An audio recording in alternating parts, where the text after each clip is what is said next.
Fin de la phase régionale du dialogue intermalien à Tombouctou. Les recommandations issues des travaux sont au menu de ce numéro. Environnement. Le canal de Kadhafi menacé par la pollution des déchets plastiques. Sport. Quatrième journée du championnat régional de deuxième division de Tombouctou. Mesdames et messieurs, bonjour, bonsoir, d'où vous nous suivez. Bienvenue sur Al Farouk Channel, votre web TV qui émet depuis à Tombouctou. À Tombouctou, la phase régionale du dialogue intermalien s'est tenue du samedi 20 au lundi 22 avril 2024 dans la salle de conférence de la Chambre de commerce et d'industrie de Tombouctou. Ces assises ont duré 3 jours et ont permis aux participants de discuter sur des thématiques variées. Il s'agit entre autres de la gouvernance, de la paix et de la réconciliation nationale, en plus des questions de développement. Suivez la cérémonie d'ouverture dans cet élément de Al-Husseini Traoré. Nous attendions ce dialogue-là. Depuis le moment où les autorités ont décidé de rendre caduc l'accord de paix et de réconciliation issu du processus d'Alger, nous savions qu'il y avait un vide à combler. Et le chef de l'État a eu la généreuse idée de lancer la formule d'un dialogue intermalien. C'est-à-dire nous inviter, nous, Maliens, à nous regarder entre nous, à nous parler, à échanger et à discuter. Il a mis en place à cet effet un comité de pilotage. Au départ, 140 personnes, mais le chiffre a été révisé en hausse tout au long du processus. Et laissez-moi vous dire qu'il n'a pas donné des instructions au comité de pilotage quant au sujet à discuter.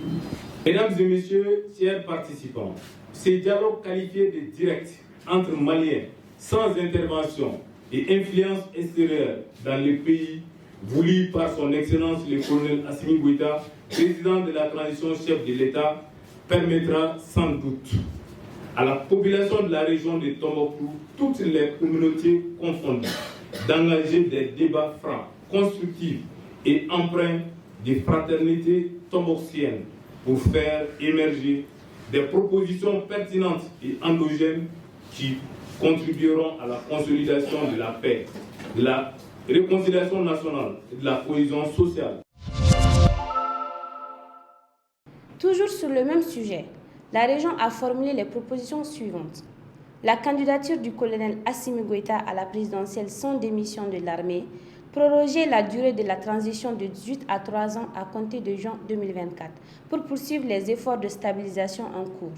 Dissoudre tous les partis politiques qui n'auront pas un élu local ou national durant les élections à venir. Dissoudre les groupes armés. Dissoudre les associations et regroupements à caractère ethnique, communautariste et régionaliste. Accélérer les travaux de construction de la route Goma-Koura-Tombouctou, la route Tombouctou-Gao et la route Tombouctou-Douenza. Sur un tout autre plan, les contrôles physiques du personnel enseignant de la région de Tombouctou se déroulent sur un fond de colère.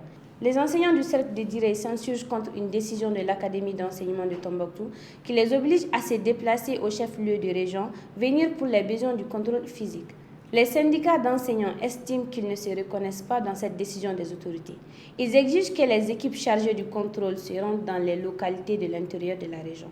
Toutefois, ils estiment qu'à la fin de l'enrôlement, s'il n'y a pas de satisfaction, ils iront en grève. Pour rappel, ils sont plus de 800 enseignants concernés par le contrôle physique. Par ailleurs, leurs collègues de Gourmara-Rousse ont également fait savoir qu'ils n'approuvaient pas cette décision. La synergie locale des enseignants exige que l'enrôlement se déroule sur place. Selon les dernières informations dont nous disposons, elle a décidé d'observer un arrêt de travail. Par ailleurs, dans la foulée, CEO Waya Tamboura, directeur de l'Académie d'enseignement de Tombouctou, affirme que tous les centres d'animation pédagogique de la région ont effectué le déplacement en moyenne. Le nombre de personnes enregistrées se situe entre 170 et 180 par jour, avec un taux d'enrôlement de 81,22% à la date du 25 avril 2024. Je vous avoue que tout se passe très bien. Au début, c'était timide, pour les pronoms que vous connaissez. Mais malgré tout cela, chaque jour, on enregistre. Si on n'enregistre rien, on peut enregistrer jusqu'à 180 par jour. Et avant-hier, hier et aujourd'hui, on a enregistré donc le maximum. Et je vous avoue que les enseignants sont venus de partout, tous les caps, de l'Eri à Gossi. Ils sont venus massivement à l'académie pour se faire enrôler. Depuis des mois, le Mali fait face à une crise énergétique sans précédent. Alors qu'aucune issue viable ne se dessine jusque-là, les conséquences de cette situation chaotique se font sentir partout. À Tombouctou, les entreprises durement affectées commencent à mettre la clé sous la porte. Notre équipe de reportage est allée faire le constat en ville. La coupure d'électricité, quand même, nous vivons ça très très difficilement parce que ça freine carrément nos activités, surtout mes activités informatiques, j'arrive plus à travailler. Donc, surtout les coupures d'électricité irrégulières et répétitives. On n'arrive pas à s'organiser et péniblement on arrive à mener nos activités comme il faut. Du coup, ça nous affecte économiquement parce qu'on n'arrive plus à travailler. Donc, mon chiffre d'affaires mensuel quand même a baissé de moitié, voire même de 70%. Maintenant, nous vivons ça parce que ce qui pose problème, c'est qu'on n'a pas d'électricité la journée. Et la nuit, on a un couvre-feu qui est instauré dans la ville. Comme vous le savez, nous ne pouvons pas travailler en 2 heures, quelque chose qu'on doit faire normalement en 6 heures de temps. Péniblement, on arrive à faire le 1/4, le 2 heures qui reste. Donc, comme ça, on n'arrive plus à travailler. Et puis comme ça, voilà quoi. Franchement parler, on ne peut pas tenir comme ça au moins 2 ou 3 mois comme ça. Après, là, ça va vraiment jouer sur nous. Avec les activités qu'on fait là, c'est dans ça qu'on paye les loyers, on paye l'électricité et aussi nos dépenses et autres quoi. Donc si là, vraiment, je ne pense pas si on peut faire 1 ou 2 mois dans une maison. Ça nous empêche de travailler, parce que s'il n'y a pas de courant, on ne peut pas quoi faire. Bon, la solution que j'avais trouvée, je cherchais un panneau solaire et une batterie. Bon, je puisse me débrouiller avec ça. Et maintenant, s'il n'y a pas de courant, c'est qu'on gagne là sur peu. Et s'il y a des courants, on gagne beaucoup, on coiffe beaucoup de gens. Ça nous permet de coiffer beaucoup de gens. Seul prolongement du fleuve Niger à l'intérieur de la ville de Tombouctou, le canal de Kadhafi est menacé par l'ensablement et les déchets plastiques.